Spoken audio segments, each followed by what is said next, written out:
ले चल नदिया के पार, संग संग जीवो ताही मोर जीवन आधार। मोरे सजनी ले जाऊं नदिया के पार, संग संग जीवो ताही मोर जीवन आधार।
चल नदिया के पार, संग संग जीवो ताही मोर जीवन आधार।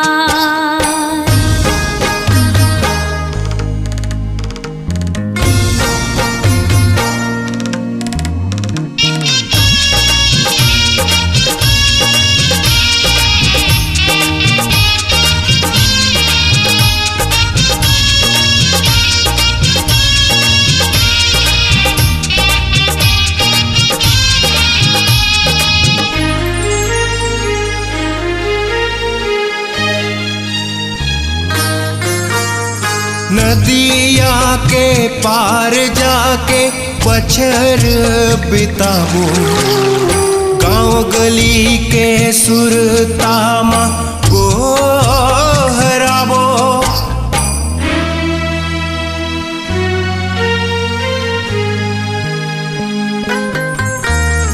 नदिया के पार जाके बछर बिताबो, गाँव गली के सुरतामा गोहराबो।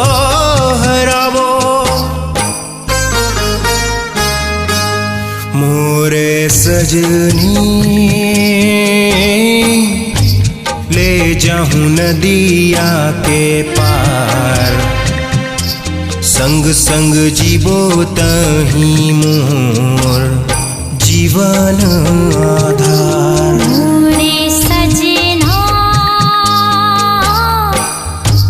ले चल नदिया के पार, संग संग जीवो ताही मोर जीवन आधार। संग संग जीवो ताही मोर